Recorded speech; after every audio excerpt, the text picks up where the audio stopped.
It's Sunday, May 12, 2024. I'm Anthony Davis. Welcome to the Weekend Show, where we make the time to consider the news of the week. You can support my work and independent journalism at patreon.com/5Minute News. Our guest today is an actor and comedian who shot to fame with his portrayal of Donald Trump on Comedy Central's The President Show. His live stream, Coffee with Tony, is returning on June 1st on Twitch and YouTube. Anthony Atamanuik, welcome back to the Weekend Show. Hi. Hey, thank you for having me, Anthony. You might hear the train in the distance for a moment, but that's all right. So thanks for having me back. Well, your episode was very popular last time, so it would be remiss of me not to give people the opportunity to hear more of what you have to say, considering what's happened since in the last 6 months since we spoke. Yeah.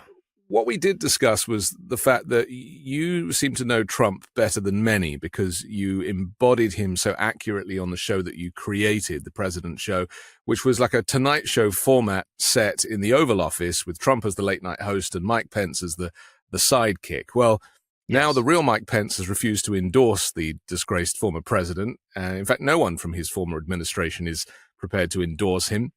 This week, Steve Bannon lost his appeal on Friday. He's going to prison. Stormy Daniels humiliated Trump on the witness stand this week. What do you say, Tony, that the Trump house of cards is finally collapsing?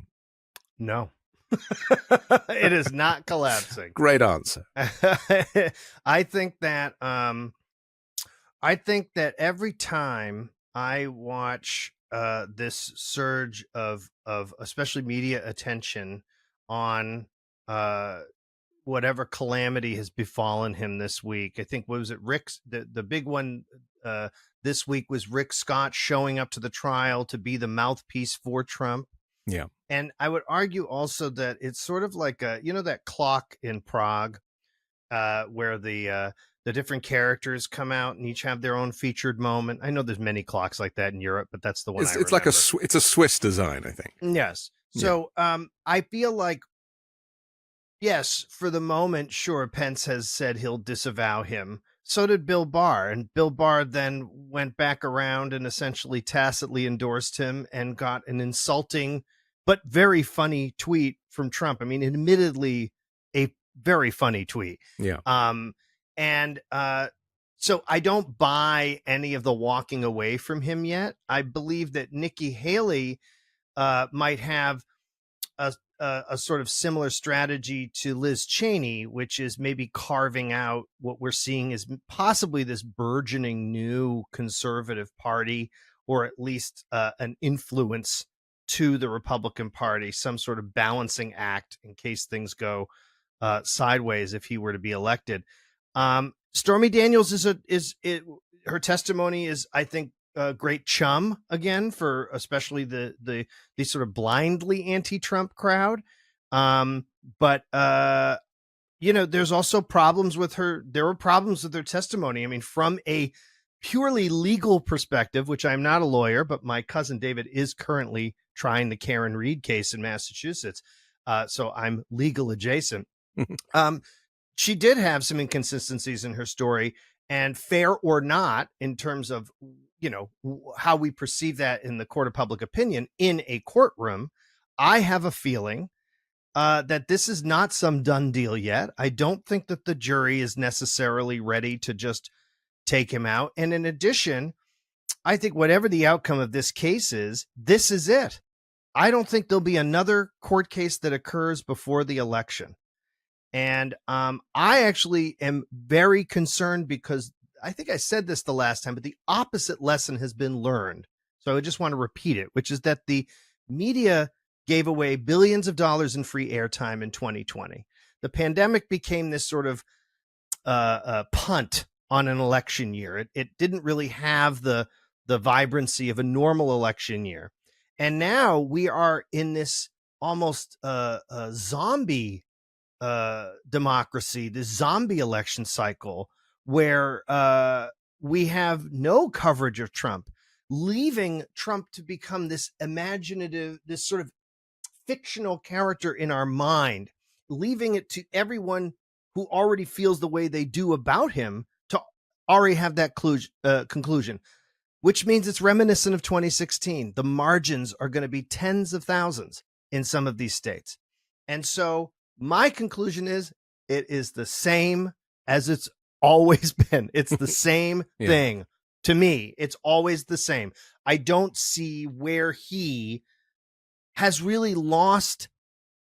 I don't think he's lost anything. And in fact, I think because of the last 7 months and the tribulations in the Middle East, I have a feeling that Biden's loss is his gain, even though he is not maybe even gaining voters.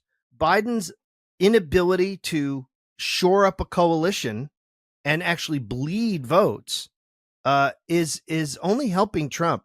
And I'm very afraid we're in the exact same cycle as 2016. In many ways, I agree with that. I mean, what Trump's doing that is clever is refusing to give evidence at this trial. Yes. And so he can then come out after the trial. The trial, of course, is not televised. So then he can come out afterwards and rewrite the story of what just went on inside the courtroom.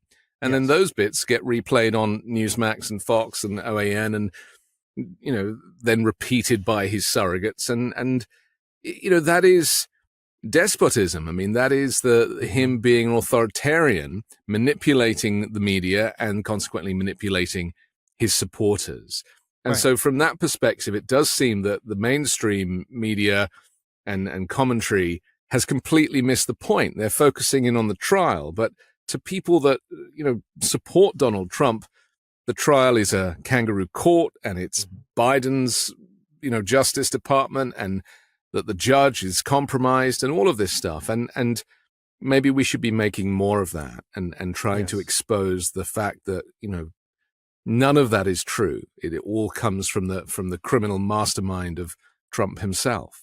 Yeah. He's a survivor. He is, not only is he a survivor, but I think what you just said was very important, which is, first off, like any criminal defendant, don't testify in your own trial. I mean, everybody knows that. Don't testify in your own trial.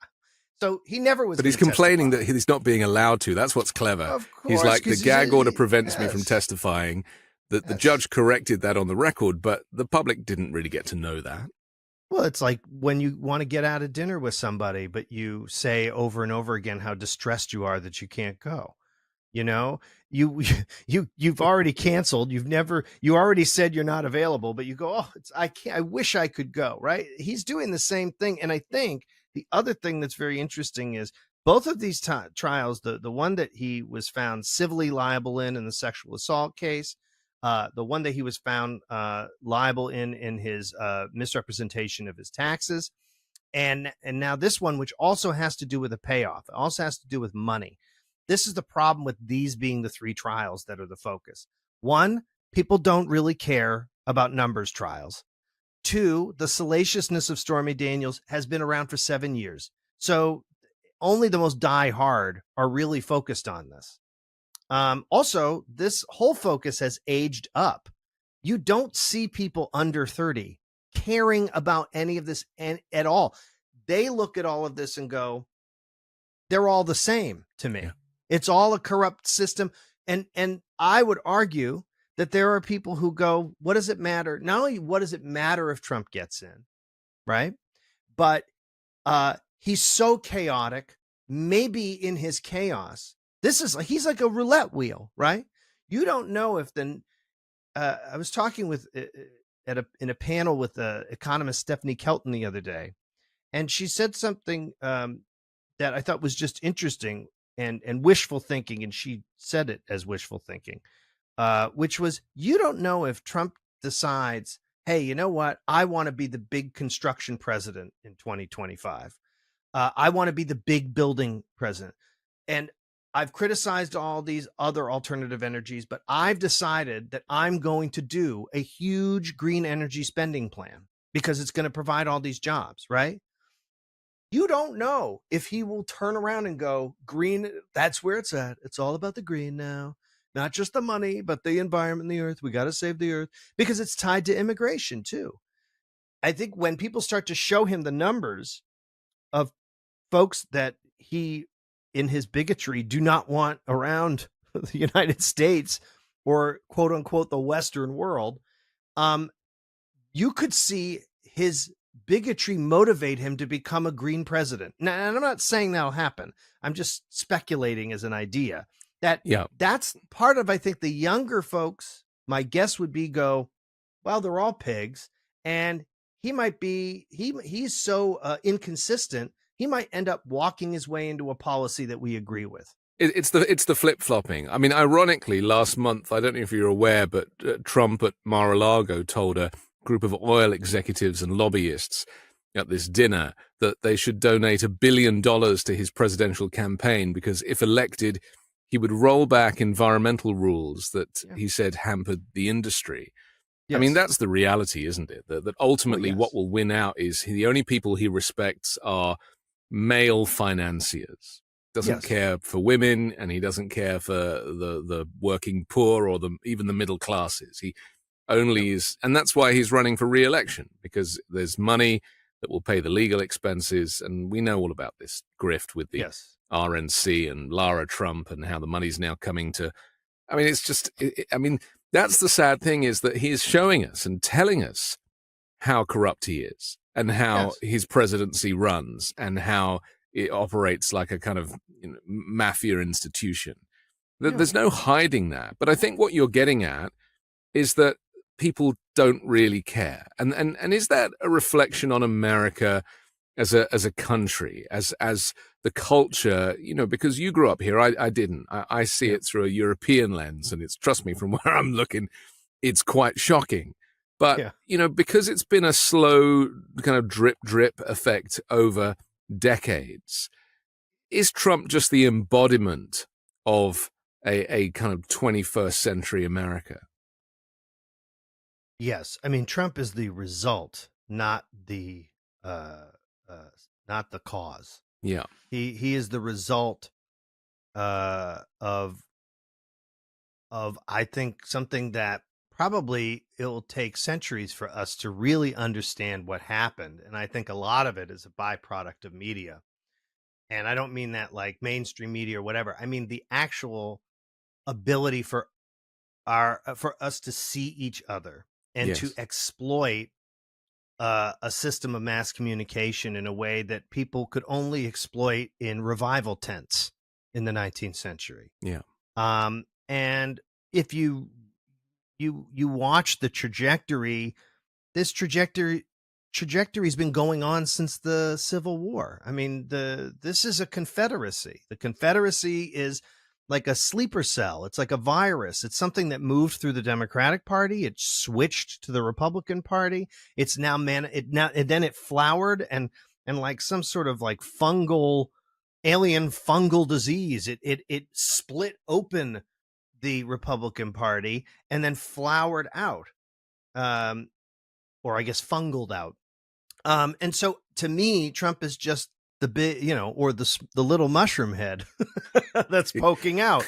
But I really do think that he is, he is a result of a system that has celebrated wealth, mass, the sort of the idea of the male archetype. I think we're having this sort of, in the United States, but in the world. I mean, we're having this sort of reckoning with our history and a reckoning with the fact that all of us are benefiting from a lot of horrible things that happen so that we could be comfortable. And that's only a small percentage of the world. And it reminds me of in the 90s, we talked about metrosexuals, like men who had kind of dropped their machismo and masculinity, and they were starting to think more about how they presented themselves, and they were more thoughtful about feminism and women's rights and just woke, maybe is the word that I'm looking for, right? But and I feel like that's the reckoning, is America prepared to kind of put down its AR-15s and say, something, we actually see the bigger picture?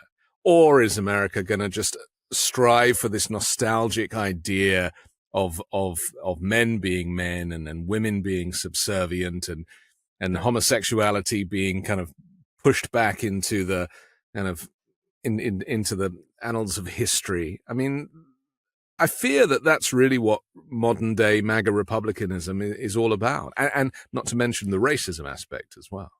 Yeah, well, I not only do I believe that that's the case, I think that that's been the dog whistle case for many years, from the Willie Horton ads by George H.W. Bush to the criminal justice bill by Bill Clinton and the Democratic Congress. I mean, or Republican Congress. You've had decades, centuries. I mean, this reckoning is bigger than Trump and MAGA. This reckoning is a global experience now that I don't even think we understand the path through. And do I think the United States is ready to put down its AR-15s? No, I don't. I also look at Europe and look at the burgeoning, Hungary, Turkey, new elections in Netherlands. I can look all around Europe. I can look at your own prime minister and see the rightward trend, the gaining of seats in France of the Marine Le Pen party. But it's all based on lies, though, isn't it? I mean, that's really the differential, is that it's not, that there isn't the rise of the far right and of fascism because it's a necessity. It's all based on, it's all fabricated to blame immigrants and to blame LGBTQ plus people and to try and, push the blame away from, even let's use inflation as an example, people blaming Biden or whoever. But the reality is that, companies are making record profits, especially food companies and manufacturers and healthcare, like record profits. And so the money that we're not saving is going into the pockets of billionaires. And yet the very people that would benefit from voting Democrat and actually seeing more money in their back pockets because of it, because, of the rich being taxed more, are choosing Trump because he sold them a lie. Well, he sold them a lie because they identify with him. And I would also argue that, I've said before, is that Trump's largest, actual most active group, and the group that was able to afford to go to January 6th for 3-4 days during a pandemic, are the credit card class. Yeah. They're the people making $200,000-300,000 a year, living way beyond their means, and they most identify with someone like him. And I think, secondly, you have, it's been age old, this idea of turning the working poor against each other through the most basic of visceral means, whether it's race, sexuality, but if you were to dig into any sort of actual workplace, you would find that there's a lot more understanding or camaraderie amongst various different groups of people. There's a great movie with Richard Pryor called Blue Collar that I recommend everybody watch. It's from I think the early 1970s, and it's I think it's James Caan's in it too, if I'm correct, but I might be wrong about James Caan. But it's a fantastic movie because I think anyone who's been working class, I grew up working class, you find ways of surviving and dealing with all different types of people, your introduction to different types of people, and your tolerance of, and I say tolerance because I know that's now a flagged word. I just mean it in the terms of whatever bigotries you come from, because everybody comes from inherent bigotries from whatever region you grow up in, whatever religion you grow up in, what your family, you learn. And then that's not even forget the fact that in the 1980s, if you were 70s, you watched a movie, there is probably some white guy who is kind of an ass, and he's a jerk to everybody, and he's even a jerk to the woman he likes, and maybe almost borderline verbally abusive. Yeah. And at the end of the day, he gets the gal. And so if you have generation after generation of people learning that through their media, through their region they grew up in, through their family, is it any surprise that we have to work to overcome essentially the very oxygen we breathe is rooted in this? So Trump comes along, and I've always said this, he's the most human president. He's the most human president because he's the most flawed. He lets his flaws, his mistakes, his misspellings, people go and look at that, the type of person who would seek him to vote, and go, yeah, you know what? He's lazy. He didn't spell check. He doesn't research. He does it off the cuff. He doesn't care, right? Like most of us, we don't want to say that, but But let's face it, most people aren't turning to an encyclopedia or turning to multiple sources to read about something. They are gleaning. Well, it's the imposter syndrome, isn't it? It's almost like everybody experiences imposter syndrome. He actually is an imposter and somehow got elected president. Yes.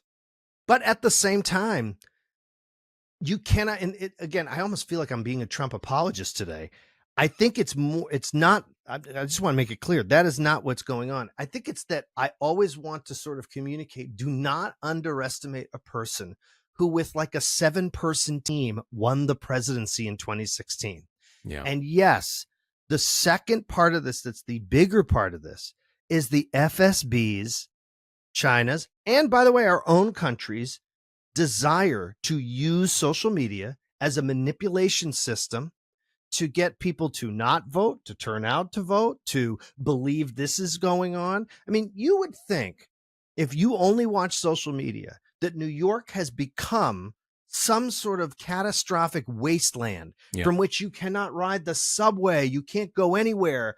It's disaster wherever you look. Same with Los Angeles. They talk about it like it's a cesspit and the homelessness and you can't drive anywhere. And they talk about it in such it's negative ways. The same. They've never been. I've been going around. I've lived in New York 25 years. It's essentially the same. And if there's anything, yes, there are more unhoused people. And that should be something not to look at as some nuisance, but instead to wonder, why are we building 100-story buildings with $50 million duplex apartments when we have people who cannot afford to live anywhere? That's what I don't understand. And we can afford it. The thing is, we can afford it. Well, we can afford all of it. I mean, this is the thing. We can afford universal health care. We can afford to help the homeless find accommodation and build it for them.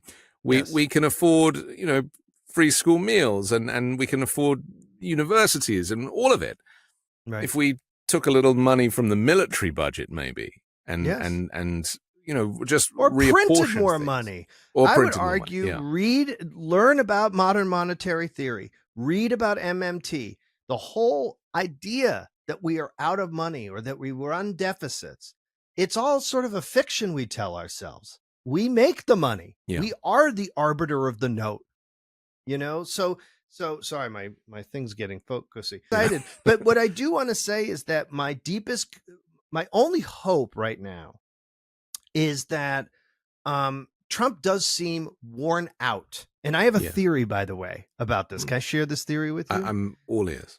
So in the 2020 election, right, there was the first debate where it turned out that Trump had COVID, right? Yeah. So I'm convinced that he knew he had COVID before. And who did he give it to? Didn't he give it to some, or he gave it to a whole bunch of people, didn't he? He gave it to a whole bunch of people, but I think I know who he wanted to give it to, which was Biden. Yeah. I think and I'm not kidding, I think he had, because I know him well, that he was like, well, maybe I'll give it to him. He's sick and weak, because he buys his own stuff.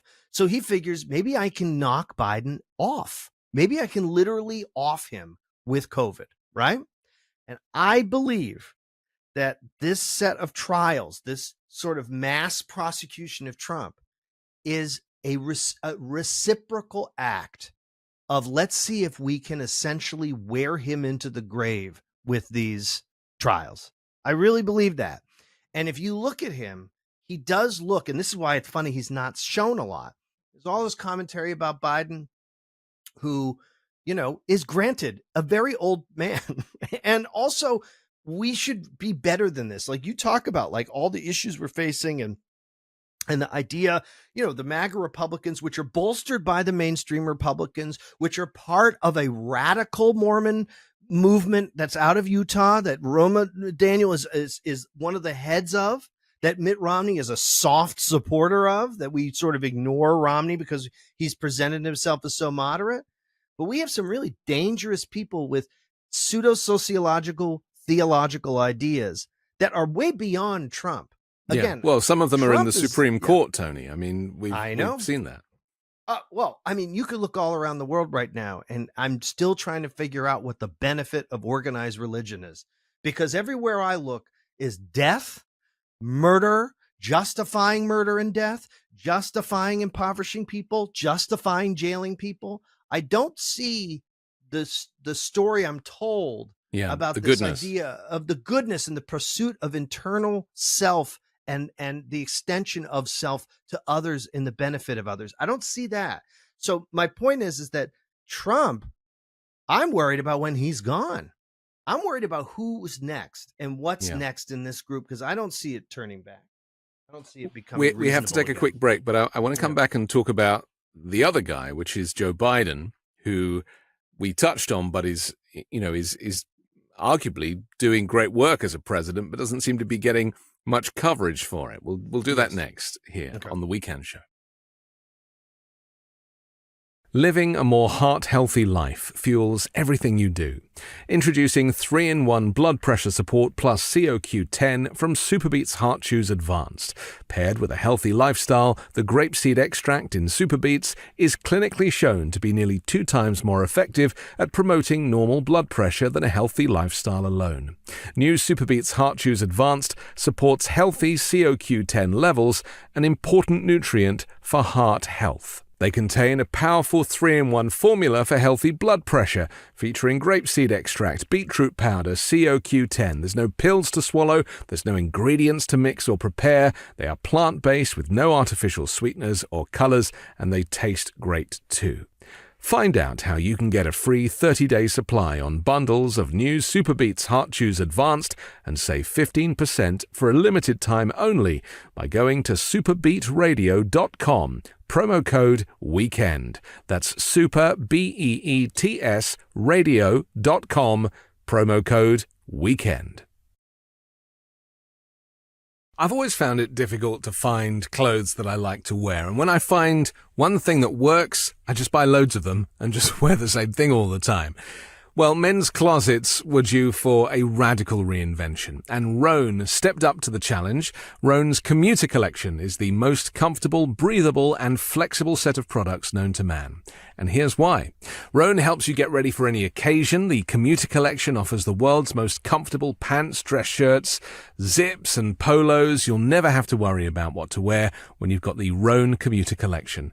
The comfortable 4-way stretch fabric provides breathability and flexibility that leaves you free to enjoy what life throws your way, from your commute to work or your 18 holes of golf. It's time to feel confident without the hassle. With Rhone's wrinkle release technology, wrinkles disappear as you stretch and wear the products. It's that easy. And with Gold Fusion anti-odor technology, you'll be smelling fresh and clean all day long. And on top of that, Rhone is 100% machine washable, so you can ditch the dry cleaner altogether. I personally love a technical fabric, something that is advanced and uses technology to make a more comfortable and more modern outfit. Now, the commuter collection can get you through any workday and straight into whatever comes next. So head to rhone.com/Anthony and use promo code Anthony to save 20% off your entire order. That's 20% off your entire order when you head to rhone.com/Anthony and use code Anthony, ANTHONY. It's time to find your corner office comfort.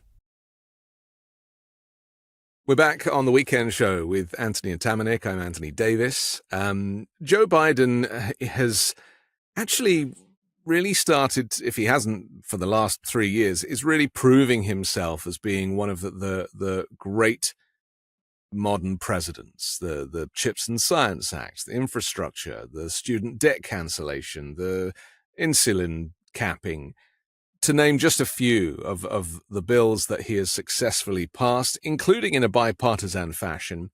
And now he's even standing up to Benjamin Netanyahu, which obviously a lot of people have been keen for him to do. I think people don't quite realize how little power he has in the Middle East regarding that, considering that Netanyahu himself is very much a Trump-like character who needs to stay in power for fear of going to prison himself for corruption. But Biden stood up to him and saying, he's not going to be sending weapons if there is an attack on Rafah. Let's just talk to this notion that Joe Biden doesn't get the support, the media attention that he should have. Are we taking him for granted? And is this picture that is painted of an elderly man, is that short-sighted? Let me start first with some of his other achievements, such as the reduction of bank fees from $35 to $8. I always speak to that one because I was someone who had overdraft fees in my youth, and they could cripple you. They could actually basically ruin your credit. And so I do think that in these small bits and pieces that he's done, he has a real grasp and a real understanding. Him and his team, I think, understand how these things benefit working people. And I think that there's something very noble about the selflessness of sort of putting these things forward. And I think part of his political brand and maybe part of his personal brand is a sort of humility, right? A sort of sense of hey, I'm just doing good or whatever, right? Yeah. Like with the airline fees this week as well, where he's, canceling the airline fees. And I should point out that Republicans have voted against that and all of the above policies. Yeah. Yes, they vote against it and they take credit for it. So in the domestic realm, I think he has been incredibly strong. And I think in terms of foreign policy, I think he's been moderately strong or well, I think he's been well balanced with Ukraine. I do beg to differ, though, in terms of Israel, because I do think that he had, I think that without getting into the mire, but just to say that I think that the key issue that people have is that U.S. weapons are being used in indiscriminate fashion. I know the argument by the IDF and the Israeli government is that they are very careful, but the problem with that argument is that if you cannot provide numbers, then you cannot say that you are accurate. You cannot make this claim and then go, but we don't have the numbers for it. We have the numbers of Hamas killed, and the fact that the Netanyahu and his criminal cabinet, they're all criminals, in my opinion. But Netanyahu wants nothing more than for Biden to be out. I don't, and I understand that. To me, this is like when you have a parent. My parents would be about Biden's age, and you have this sticking point with your parent where they just refuse. They learned this when they were younger, and they live by it today. And I want to say, as a Jew, it is not anti-Semitic to disagree with and not want to support a government. Not a race. It's a government. Yeah. And when you're talking about religion, I could care less. That, and that's my own personal thing. Anthony can divorce himself from this. I'm saying for myself, I do not care about religious doctrine. And I think, if anything, as a Jew, I would be worried that the evangelical movement is so supportive. I mean, you have to remember the beginning of these. October 7th was awful, horrible. So has every single prior event that occurred before October 7th. Well, October 7th was a terrorist attack. It was a terrorist attack, and the response was an act of war. And I think that's really the miscommunication. And the evangelical Christians in America, they see Israel as a place where, because they think of it as the birthplace of Jesus, they want to end up there. Like that's ultimately where they think they belong. And who has to die for that to happen is us. Yeah. So I don't understand I would be very worried when evangelicals are in my corner rooting, because I'd be like, I know what the end game of this is. But secondly, I think that what you're seeing with Biden, and I'm glad that he finally stood up. And I would like to look at exactly what is and I understand why in terms of the political global implications, because Israel can now say the U.S. has abandoned us and blah, blah, blah, blah. But again, I don't understand it. I don't understand how anyone, this is my problem with the argument here. I'm horrified. I would be mortified if someone got held hostage, taken hostage, murdered, whatever events occurred that, by the way, only the few reporters who are even allowed in, for those who aren't murdered, have been reporting. And so we don't have accurate information about that event, nor do we have accurate information about the war. So that's one big problem. And I think it's a problem that the Biden administration let go. It let it run away with it. And I think the secondary problem is that he needed to figure out a better way to establish U.S. autonomy, as Ronald Reagan did, as other presidents have. Because there's another great movie called The Pope of Greenwich Village. Israel is Eric Roberts in this movie. Okay, so watch The Pope of Greenwich Village. The problem is that when you have a supposed greatest ally in the world, my question is, if the greatest ally in the world, which I don't understand governmentally, I don't understand it economically, I don't understand why or how that claim is made and salvaged over and over again, when we have been in multiple conflicts because of bad intelligence, because of a desire to go in and take land, to move people out of land for religious reasons. But this is not just what countries do. I mean, 9/11, 2,800 people died. The response from America was 400,000 Afghanis dead. Right. So, huge mistake. Huge mistake. And I think what people fail to realize in this particular chapter, and I think a lot will change in the Middle East politically between, now and the election in November. And I think maybe that's why Biden knows that, he can't do too much at this stage because the story is changing every day, is that America is not the powerhouse that it was before Donald Trump. Donald Trump destabilized the Middle East by nature of his presidency. And also America lost respect around the world. Yes. And so people are expecting Joe Biden to go in and sort out the Middle East and deal with it. But America does not have that kind of strength and collateral anymore, because there was 4 years of Donald Trump where the world basically was like, okay, I'm done. I mean, look at what NATO's doing. The NATO countries are doing now. They're having to completely restructure their military because they fear that a Donald Trump presidency would pull the US out of NATO.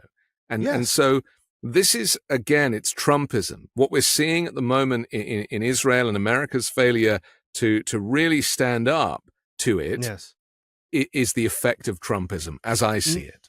Netanyahu is there because of Trumpism. I fully agree with that. Bibi, right? Yes. Bibi. I mean, this is it. Bibi would not be there. I agree. Bibi would have been ousted or gone if Trump hadn't been there to back him up. But I just want to clarify, the one thing I will say is that when it's in regard to the Middle East and to this issue, yes, is there a certain segment of folks who are not going to vote for Biden? Let's say leftists who are not going to vote for Biden because nothing he would do would be enough. I agree with that. But are there many people who, including my own family, who look like the people who are from the same genetic Semitic background as the people who are indigenous, as well as Jews are indigenous to that land, but they're all indigenous to that land? In Michigan and in Wisconsin and in Minnesota, who look like them, who then look and see a president who is not speaking to it. And that is squarely was on Biden and not on Trump. Yeah. So you're saying it's the silence that is actually as important as the action. Biden owed those people more because they put him in office in Michigan. So let's talk about the effect of a protest vote, because I think what people forget is that Donald Trump, as we've described, his bromance with Bibi, because they see each other as equals because they're both criminals, right? Both criminal lunatics, right? Yeah. So a vote for Trump is only going to be a vote in support of the decimation of Palestinians, right? Yes. Trump wants every Palestinian removed from the face of the planet, in line with Benjamin Netanyahu. Yeah, no interest in a two-state solution. Nothing, right? Yeah. And yet, this is what I wanted to say about how Biden is dealt a bad hand. Yes. And yet, people think that they are protesting, okay, I'm going to vote Trump instead of Biden because, I don't believe in this war. And yet Trump would double down on this war. Yes. And so what they'll end up with, the result of their vote, their protest vote, would actually be far worse for the Palestinians and only go to support Netanyahu's success. Well, think about it this way. Let's say you're at work and there's two managers, and one manager is just a complete mess. And just, they're not going to do anything. They'll probably make the shift worse, right? Whatever, right? But you have this other manager who you've always believed is at least reachable. They're willing to work with your schedule. They're willing to understand changing tip outs or how to restock the bar or whatever. But the owner has said, this is the policy, right? Are you gonna protest to the manager who is in line with the owner, doesn't care, blah, blah, blah, blah, right? Or are you going to give your protestations to the manager you think might listen? So I think that the confusion here is that you can't sum it up, I think, as neatly as, well, they're just going to vote for Trump or no vote or vote for RFK, which we're excluding all these other, sort of other ways, right? That somehow, because they're protesting, that means that they don't understand that they're going to make it worse. For sure. I would then also make the counter argument. One, it's already as bad as it can be over there. Okay. Yeah, I mean, there isn't much left to horror. bomb, to be honest. Yeah. Horror. Yeah. I think that the secondary thing is the idea, and it's so interesting to me, the way the mainstream media and the Democratic Party surrogates frame this, which is you should be honored. You should be complimented that the protest movement is seeking you, is saying to you, please listen to us. Because what they're saying is I believe you have the ability to change. I believe you have the ability to adjust your policy and not make a political calculation. Because I'll tell you the calculation that the Biden folks are making. And it started with Nikki Haley. See, Democrats since the 90s are just so attracted to getting Florida and to getting those lost Republican votes. And they just love it. And they finally abandoned that strategy in 2020 because of the pandemic. They finally said, all right. And you see what happened. Bernie came along. I mean, Bernie has marched in step with Biden up until essentially these moments. And even now, where I know if Bernie Sanders had the ability to really speak his mind, they won't even give him a vote on the Senate floor. Chuck Schumer won't even give him a vote, right? What did Benny Gantz said that Biden loves Hamas?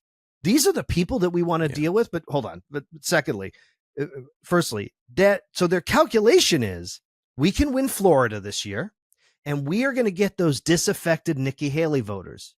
And so that is our path to the presidency. So we don't need these difficult leftists. We don't need these people protesting on campuses.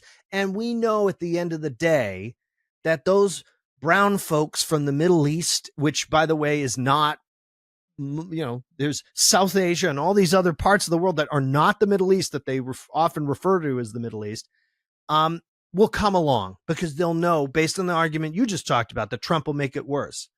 And I think that people have reached a stage of hopelessness after 7 years where I don't think that's true anymore. I don't think people see a path forward for the United States. And I'm being very honest. And so in some ways, I think they see Trump almost as you're picking at a scab, And there's that moment where, if you pick this scab off, it's just going to come off. You're going to re-injure yourself. Blood's going to come out. And I think that Trump is weirdly this sort of national scab picking we're doing. And I just think Biden's the Band-Aid that can't stay on.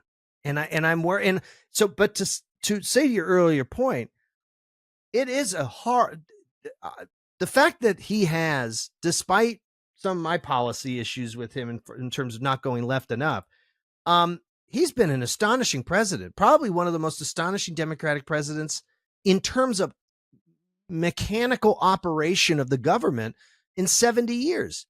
And he is not getting the credit for it because of the times we live in and because of the ecosystem we live in. If you watch CNN, MSNBC, Fox during the day, you're going to see what? Stormy Daniels coverage. You're going to see hours and hours of them literally showing the transcript of the right in the corner as they discuss it, while the global temperature has already hit 1.5 Celsius. Yeah. We have reefs dying. We have a massive extermination, genocide happening in the world. You have starvation. You have a what we call an immigration crisis, but is a climate crisis. The immigration crisis is a climate crisis. And will only get worse as the planet warms. I mean, people, I've said this a few times now. I'm like, if you're worried about immigration now, wait till climate migration hits peak, and you'll see that movement. And you know what's so interesting though is the miscommunication between what is happening and how it affects people and their opinion about it. And let me reference, for example, Trump rallies, you know, when people get interviewed, which is one of my favorite things to watch, you know, being when the interviewer is playing devil's advocate. My two friends do that. My two friends, the liars, the big liars, the good liars, the good liars. There we go. Those are two former students of mine. Oh, really? Oh, well, that's great. They have a great movie out. They're fantastic. Yeah. So the point I wanted to make is when they ask the question, so how is this migrant crisis, this immigration crisis, how is it affecting you? Yes. The person goes, oh, well, it doesn't really affect me, but I know it's a big problem. Right. And that really is kind of, to me, sums up this whole charade that is the polarization in America. It's like it's not affecting you directly, and yet because of the decades, the Rush Limbaugh brainwashing, you are now of the opinion that migrants are bad, despite the fact that they built this country along with slaves, and the transgender people are bad, even though you've never met one, and that you might become gay if you read a book about sexuality. Yes. You know, it's just frightening the amount of the difference between reality and fantasy on all of these subjects, and how ultimately Republicans who have been brainwashed would benefit in their own lives so much more by voting for the Democratic candidate, whoever they may be. Right. Well, I think that you have a lot of people who ultimately want to be left alone. They don't want to think too much about an idea beyond the conclusion that has been fed to them. We've become way better at packaging conclusions and packaging information and providing it. I am deathly afraid of artificial intelligence and what its capabilities. You're already seeing it. Yes. I'm also deathly afraid of what's this war, this social media espionage war that's been going on now for 7-10 years. And the FSB is I cannot understate really the last 7 months are Putin's coup de grace. I mean, they are he incredible. Is rubbing his hands together right now. It's incredible. He's loving all of this. He put the United States in the just perfect hypocrisy position to its Ukraine support, and forced it to have to sort of somehow double-faced defend indigenous people in Ukraine while defending the invasion of a land elsewhere. And I think that when you look at that and you look at the duplicity and that's going on at the media level, and then what people are digesting, you know, Trump again. This is why I say human president. If you have the corner guy, if you have the guy on the corner who goes, we did this in our last special, right? We played an alternate reality where Trump was just a guy, said, hey, if I was president. And I think that that's the big lesson we learned from Trump, was that every time someone goes, well, you know, if I was president, you go, no, it takes an enormous amount of talent. And you said earlier, you know, about Biden got dealt a bad hand, right? Every president, that's the whole point. Yeah. That's why it's the toughest job in the world. You're the leader of the free world. And my fear is not that we're not going to take big swings, but that the wrong guy is going to take the wrong swings. And I do think that we have to have the ability to sort all these issues out and understand that we can have feelings about all of them, that they call it the tension of opposites, to be able to hold these ideas equally in our mind, to understand that multiple things can be true at the same time, so that you can hold, as I hold in myself, I hold disdain and disgust for the Israeli government and its response to October 7th, which was a horrific act. And the idea that you have to say that to say the next thing, as if it's not already assumed, is crazy to me. But I can hold in my heart the horror for those hostages and for the people who suffered that at the music festival. And that does not mean that I have to therefore look callously on the deaths of children and women and a new crop of people who are basically been taught through missiles that they should also decide to sacrifice their lives or militarize because of the unending conflict. But that's what's changed over time, though, isn't it? Because your ability, and hopefully all of our ability, to see that a genocide is wrong no matter who the perpetrator, yes, is really a new awareness. Because traditionally, because America was fundamental in the creation of the Jewish state of Israel, yes, there is a natural allegiance of all Americans to support Israel and the administration to support Israel. And it's only now that people are better read and more thoughtful and have a greater sense of understanding of humanity, and that politics is not all it seems, is that people can appreciate and understand that we need to think about everybody involved, as we are now thinking about the Afghanis and the Iraqis who were decimated during those wars. Whereas at the time, a lot of Americans were like, yeah, let's go get the brown people because of 9/11, despite the fact that Osama bin Laden was holed up in a luxury accommodation in Pakistan. Yeah. So this is what you're saying. Two things can both be right. And we need to operate in the gray as opposed to the black or the white. Yes. But the caveat to this is that this week, Donald Trump has made several announcements that if you are Jewish and you are voting for Biden, you should be ashamed of yourself. And I'm quoting him. Of course. And he is pushing this narrative that Biden hates the Jews. Yeah. A man who has Mein Kampf next to his bedroom table. A man whose father was a member of the Klan.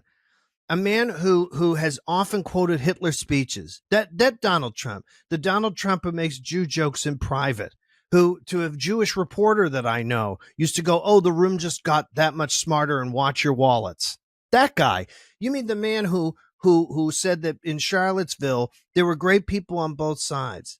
And this is just wanted to step to that thing you're saying, which is that the gross issue of anti-Semitism in the United States, which is a huge issue, it was so unfortunate that Israel has linked them, because our anti-Semitic issues are not the same as what's going on over there. It doesn't mean that they're not issues of anti-Semitism over there. It just simply means that our particular issues in the United States are very unique to us. They were occurring before October 7th, and the progenitor was Trump and the MAGA forces. They were the progenitors of it. His cynical manipulation of this is grotesque. And it is shameful to all the folks who suffered in the Holocaust, in the one in Germany, in the one that happened in our country 600 years ago, to the Holocaust that happened in slavery, to the Holocaust that happened in Armenia. There are multiple examples of horrific death. You know, you just look at the Bengalis and the Pakistanis. Look at the Indians and the Pakistanis in Kashmir. You can look all around this world in China and look at how we wholesale murder people. It's not unique or new. And this man with the Project 2025, who he's going to allow, will essentially take apart a country that has already come apart at the wheels. And my fear with Biden, as great as he is on the small stuff, We need a big swing president. We need someone who is going to use the power of the executive. I've always said a bee sting president, a person who is willing to do the 4 years, to suffer the impeachment that would come from basically completely restructuring and saving this government from itself. And we need someone to do that. We need someone to add 5 justices to the Supreme Court. We need someone to put forward a new constitutional convention, as frightening as that is. And maybe also make the proposal that the United States has to regionalize in some fashion, because maybe we're too big to function as we are. We're certainly not united anymore. And I think that really is, I see it as 50 different countries. And I think that, that maybe that is what is next. Listen, we have to take another quick break, but I want to come back and talk about that Time article about Donald Trump that was based on 2 interviews where he talked about an imperial presidency. That's next. Not surprising. On The Weekend Show. What if there was a simple way to reduce your carbon footprint by up to 127%?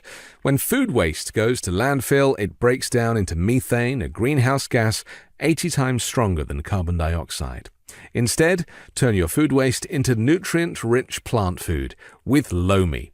Landfill space is filling up fast. 35 million tons of food waste goes into landfill each year, but Lomi provides a solution to this climate catastrophe. Sometimes adding sustainable practices into our routines can be hard. Well, Lomi is a simple climate solution, turning your organic waste into nutrient-rich loamy earth to help feed our soil. Instead of dealing with stinky, gross, buggy compost bins, you can simply transform your waste at the push of a button. Lomi transforms your home into a climate solution, lowering your carbon footprint and helping keep the planet a little greener and your home a little cleaner. I learned that food waste makes up a huge portion of our personal footprint. By reducing the amount of food I send to landfill, I'm helping do my part for the planet. Don't miss out on your chance to get the best gift for yourself and Mother Earth. Order your Lomi today. Head to lomi.com/weekend and use the promo code WEEKEND to get $50 off your Lomi. That's $50 off when you head to lomi.com/weekend and use promo code WEEKEND at checkout. Thank you, Lomi, for sponsoring this episode. 10 seconds on the clock. How many things can you name that are always growing? Your relationships, your skills, your customer base? How about businesses on Shopify? When we started podcasting, an online store was the furthest thing from our minds. Now we're selling t-shirts and Midas Touch merch, and it's so easy, all because we use Shopify. Shopify is the global commerce platform that helps you sell at every stage of your business, from the launch of your online shop stage to the first real-life store stage, all the way to the "did we just hit 1 million orders" stage. Shopify's there to help you grow. Whether you're delivering daily digests or serving sensational scoops, Shopify will help you sell everywhere. From their all-in-one e-commerce platform to their in-person point-of-sale system, wherever and whatever you're selling, Shopify's got you covered. Shopify helps you turn browsers into buyers with the internet's best converting checkout, up to 36% better compared to other leading commerce platforms. And sell more with less effort thanks to Shopify Magic, your AI-powered all-star. Shopify powers 10% of all e-commerce in the US. And Shopify is the global force behind Allbirds and Rothney's and Brooklinen and millions of other entrepreneurs of every size across 175 countries. Plus, Shopify's extensive help resources are there to support your success at every step of the way, because businesses that grow, grow with Shopify. Sign up for a $1 per month trial period at shopify.com/weekend.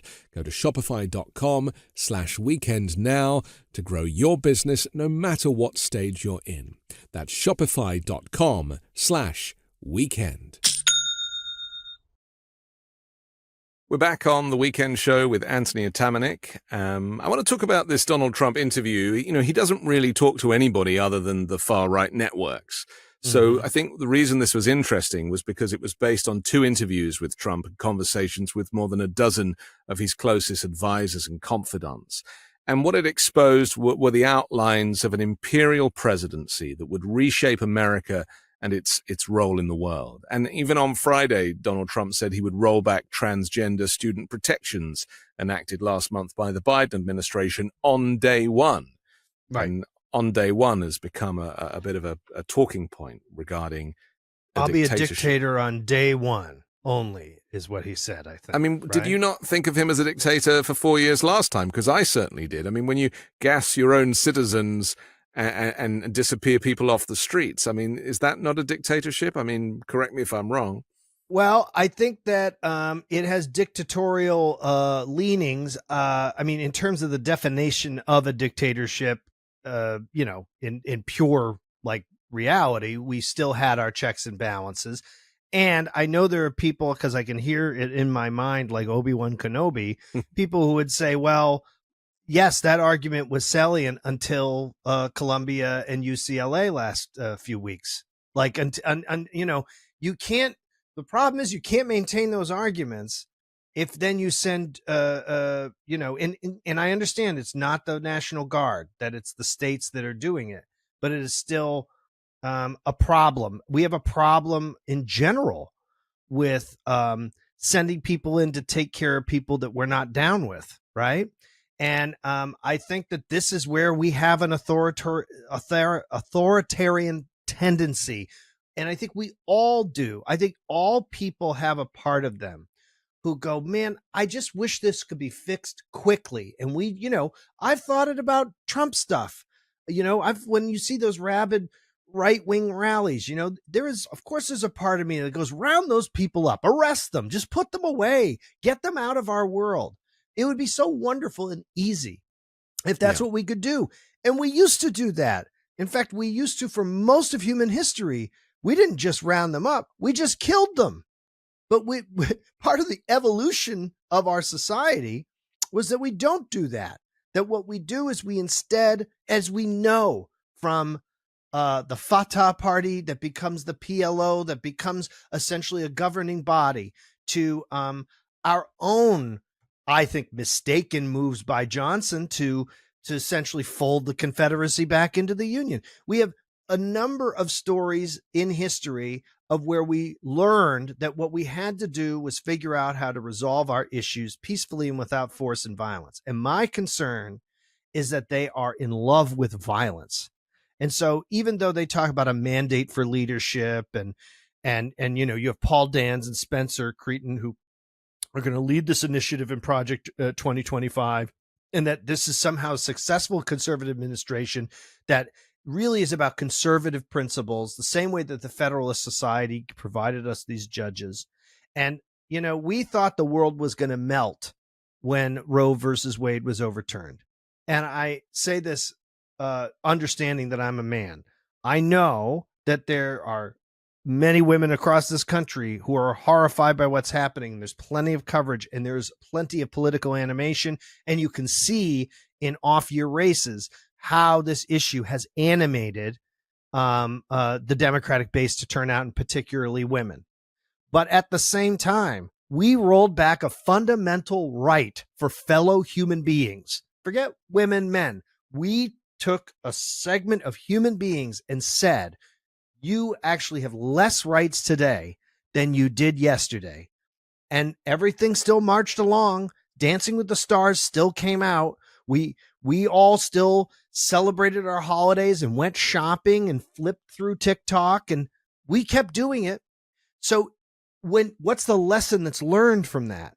The lesson's learned that society will tolerate a lot of weight. That board will tolerate a lot of weight before it snaps. And that's what Trump's interview is about. It's about him saying, I'm just going to put some more weight in that board. And I think everybody is going to essentially roll over and just accept it, as long as it doesn't fundamentally change our lives. I think the story of a dictatorship, as we see it, is very rooted in our World War II media, right?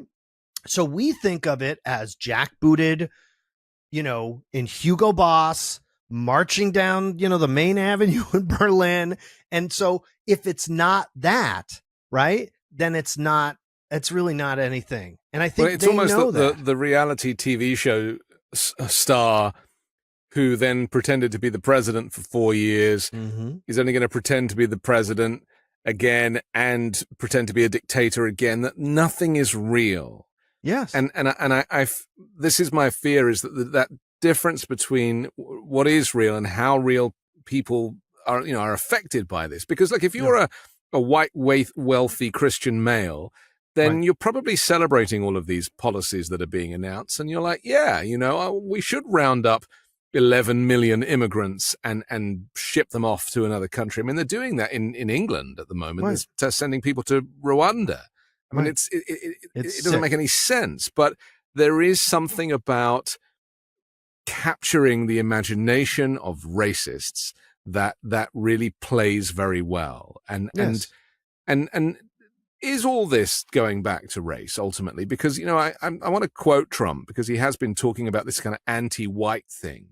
Mm-hmm. He says he intends to pursue policies that would address what he says is a definite anti-white feeling in America. He said, if you look at the Biden administration, they're sort of against anybody depending on certain views.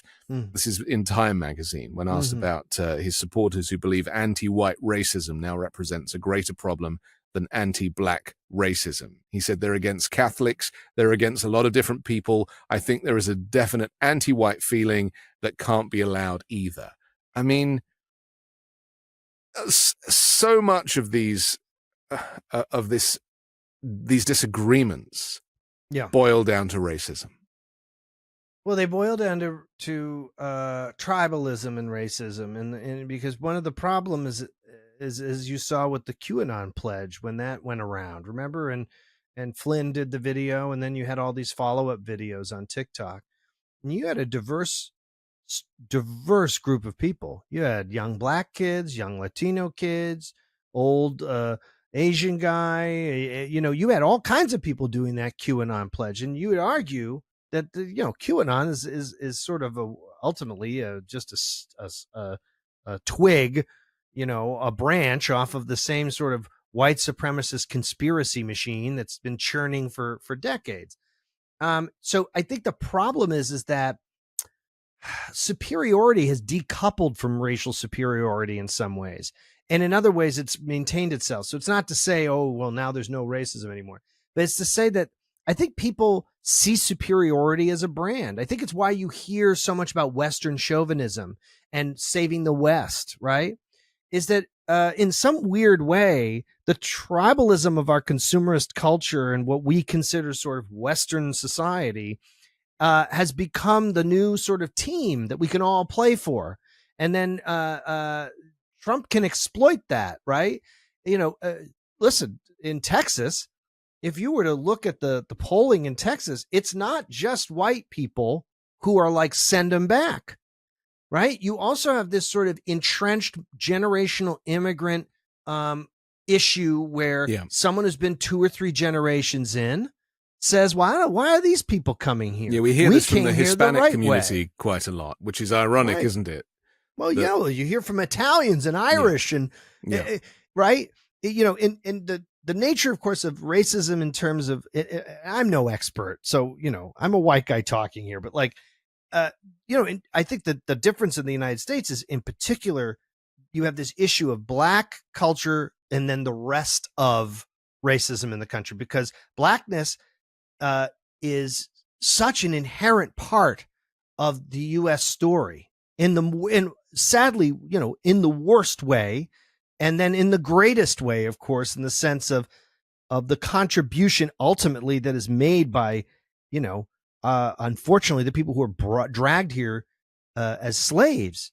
And I think, when you talk about the original sin of the United States beyond murdering hundreds of thousands of indigenous people, is the fact that not only did we bring so many, we brought all these black folks to be slaves in the United States, but then in addition, they build so many slaves, built built our capital, built Washington, D.C., that then even after a civil war, when we undo Reconstruction, we take back that property, we take at every this is really dumbing it down, but we Lucy in the football, the black community for hundreds of years. And yet I think that one of the great wounds is that black Americans are original Americans. They are they're as American as what we view or we're told is the American, some white guy, in a polo shirt wandering around a golf course. Yeah. So, or Uncle Sam, for example. Or Uncle Sam. Yeah. So the issue here is it's so deep and complex, right? Because then it has to do with sort of the ownership of the country you're in and the idea of who's outside versus who's right. And we could see this tribal. I could see it in New York. If I meet some transplant who moved here from Ohio 2 months ago, I go, well, you're not a New York. I mean, you're not. You just barely lived here. You're paying $4,000 a month. We all have it. We all have this. In London, we do it north and south of the River Thames as well. Yes. If you're south of the Thames, completely different country. I know. Well, I personally like Bankside and I like the Tate, but that's just me. But so I think that the problem is we all look at it on the surface and go, well, how could you ever support some hateful person whose essential draw is this sort of idea of whiteness as something that is persecuted and needs to be elevated, which is just completely batshit in terms of thinking that. And secondly, you have an apparatus that's built up. What we're not talking about is the YouTube community of comedians who have become hucksters, just like Alex Jones, these sort of junior Alex Joneses hawking supplements or some cookware or some BS. And they're also talking about wokeness, or Matt Rife, who, my favorite is even that roast of Tom Brady. The idea that there's not even a joke as a comedian. There's not even a joke. You just say something transphobic and then go, I'm not able to say that, which is the craziest thing. Is you are able to say it. You said it on Netflix. Well, Bill Maher is very guilty of this, isn't he? Bill Maher does that thing where he tries to do it like he's just posing questions, but actually it does come from quite a dark place. And I think that war on wokeism is so narrow-minded, because hopefully we should all be proud of our wokeness. First off, and also there is no such thing. I mean, wokeism drives me nuts. It's a word from the black community that got co-opted and then flipped around and became this thing that it never was. It was PC culture before that. It's always this word, which really translates into, yes, of course, anyone who's been to a march knows that there are insufferable leftists. Everybody knows that you're going to meet someone who's like, I studied Marxist thought in relationship to kitchen appliance production, and I eat soy milk, or what's all the sort of stupid tropes that right wingers and neo-libs sort of paint leftists as, right? That's not most leftists. That's like anything. The same way you have armchair right wingers or you have armchair neo-libs. You have people who hold sort of awful views that are a part of your clan. And because they hold awful views, they get heard or taped or filmed speaking.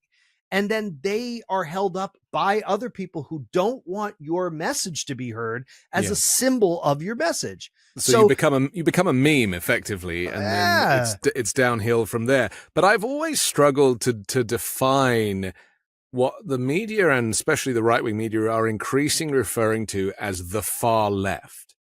What is the far left? I mean, outside of that kind of university brigade that you discuss, I don't really know what it means.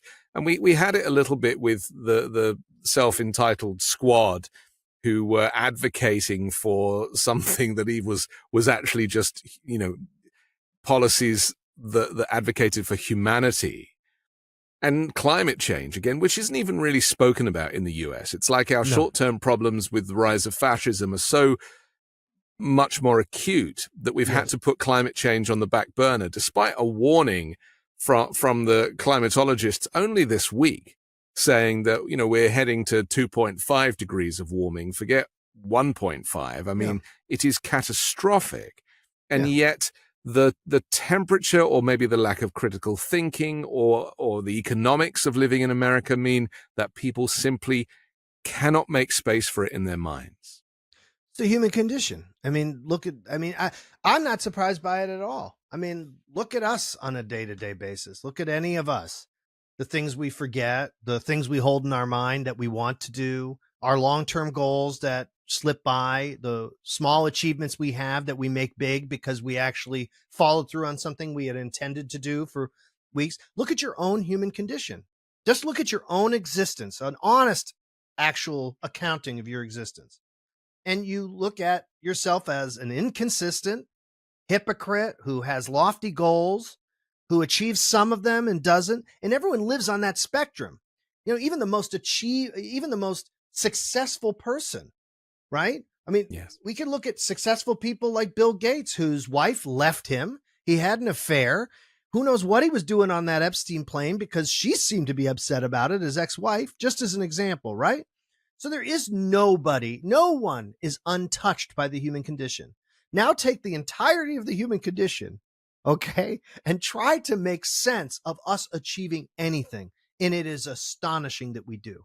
It's astonishing we even have an organized society, because our whims and our desires are not that. So just to say, so that then when you look at our this argument about woke white rights or what they're taking away from us, that's the same as what happens when you haven't written your script.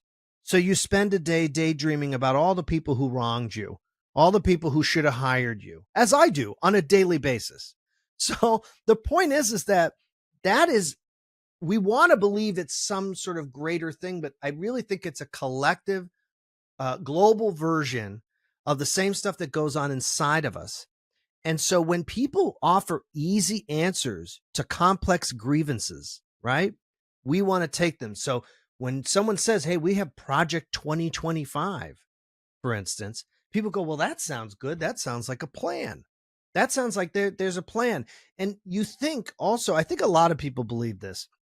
I think people think, and this comes from actually the evangelical movement transforming during the unionizing in the 1920s. They transformed their message to reach industrialists by saying, listen, we can help you union bust, and we can forgive you even killing, beating people to death in these union lines. You just have to accept Christ. And the new American Christ, you don't even need to read the Bible. You don't need to know anything about it. You need to just say that you're down with it, right? And so I think that story has continued all the way to now. So when you hear these things about this sort of new Christian nation, this new idea, because it's all linked together, right? Christian, white, the whole thing's sort of linked. Most people who would look at this and maybe be even attracted to it or sort of, give it a glance, they've already told themselves that they're moral, good people.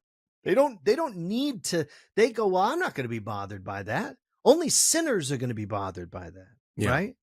And so I think that we have a tendency to always go, well, as long as it's not at my door, right, then I'm not that worried about it. And so religion is used as an excuse and that is a perfect analogy for what's happening in the Middle East right now. And I suppose that we for those of us who don't have a religion, I've never subscribed to any sort of faith-based system. Yeah.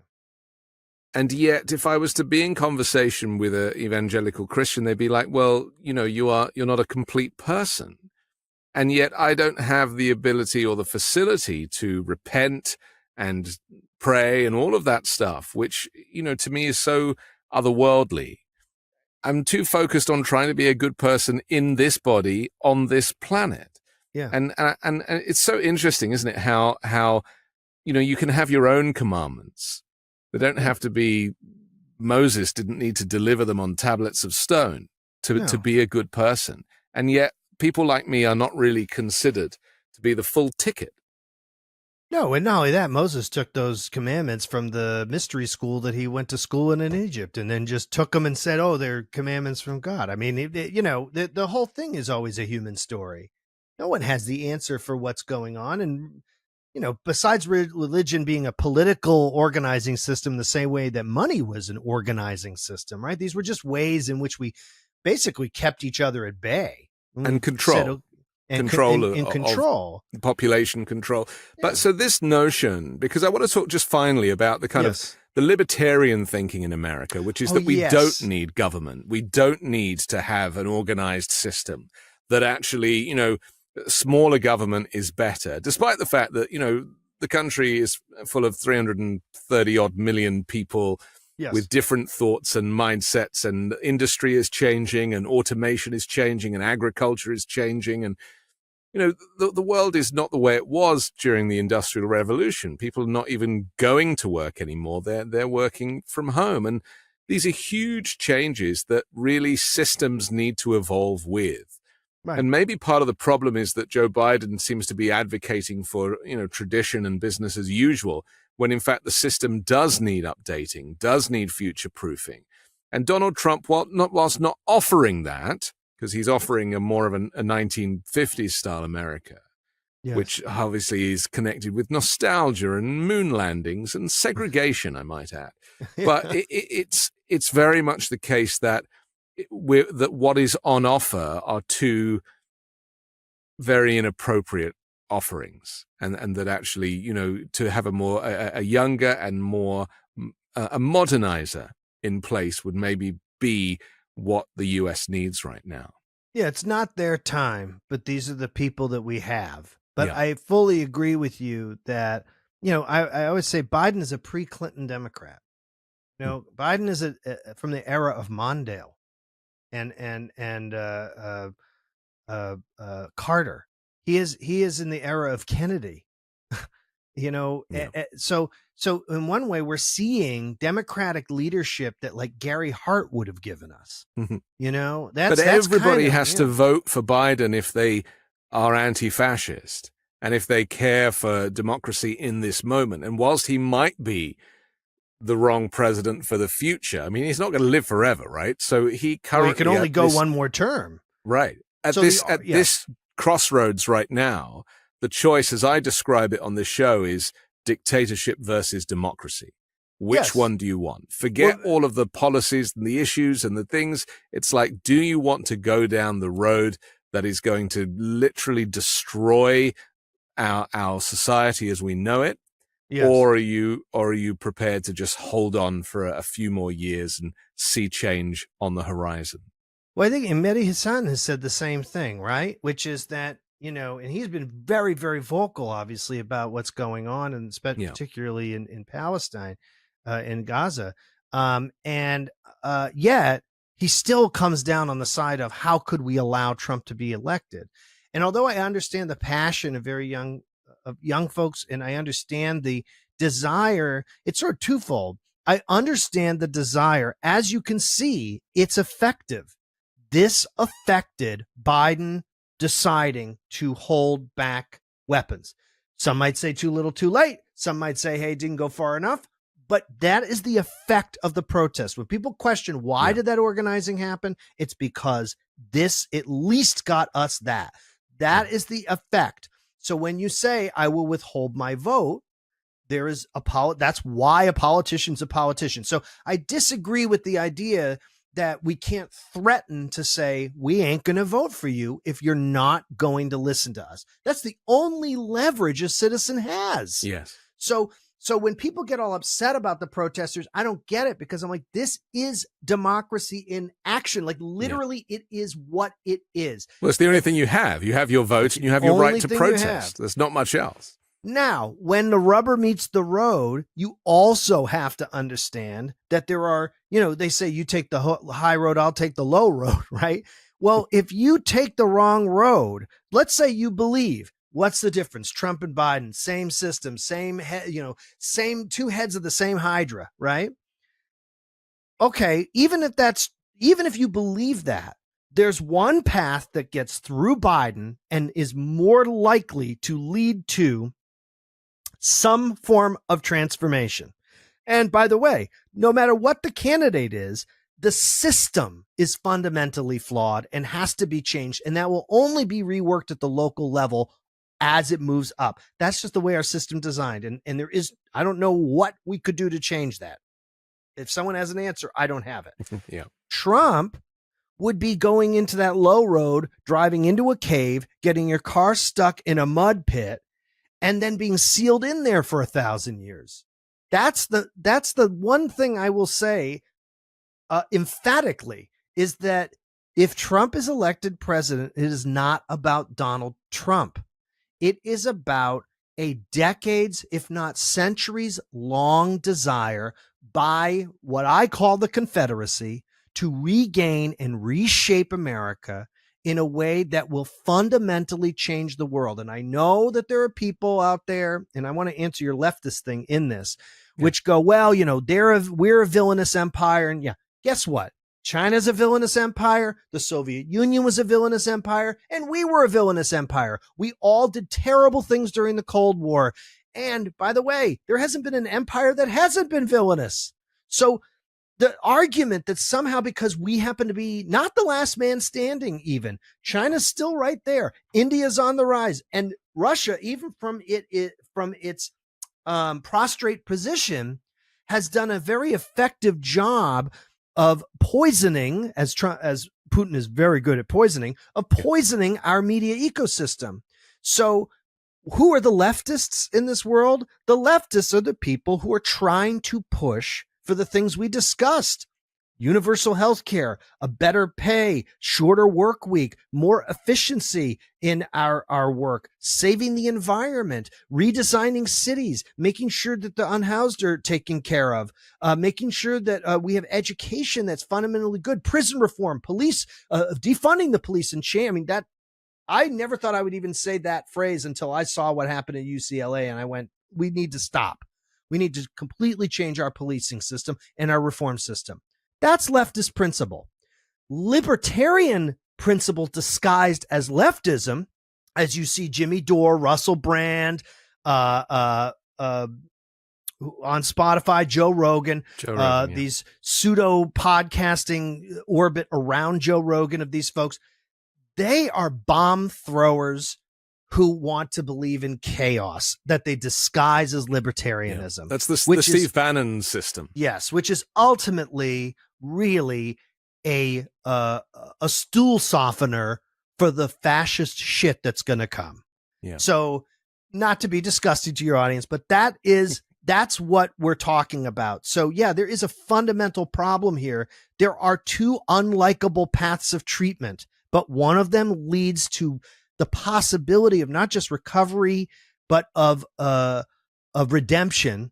And the other one leads us into a mire.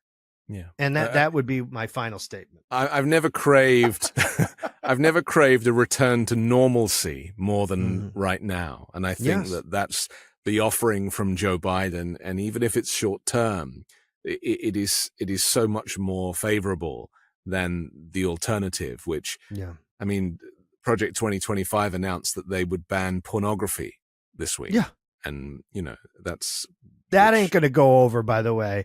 Joe Biden has one thing and one thing only to do, besides touting his domestic achievements, is he must stand up to and he must articulate the suffering of people in Gaza and moreover, the suffering in that region, while encouraging the Saudi deal with Israel so that it creates an Arab coalition to potentially come in and work to develop a Palestinian state. And he needs to stay not only tough with Israel, but teach Israel a lesson about who's the best, who's the friend who's in charge, if we want to be frank about it. Right. So in the post-Trump era, to reassert America's authority in the world. Yeah. One would be ending the settlements, end the settlements in the West Bank, end the occupation of Gaza, stop the genocide. Pretty simple. And it's not anti-Semitic to say that. And anyone who says it is a charlatan right-winger. Okay. I take the point. I think a lot of people would do too. Anthony Atamanuik, thank you for joining the Thank Weekend you very Show. much. Thank you, Anthony. I'm Anthony Davis. Don't forget to support me and independent journalism at patreon.com/5Minute News. You can catch me on the 5 Minute News channel on YouTube. You get the podcast. And join me next week with a brand new special guest and more factual news to discuss on the 5 Minute News Weekend Show with Midas Touch.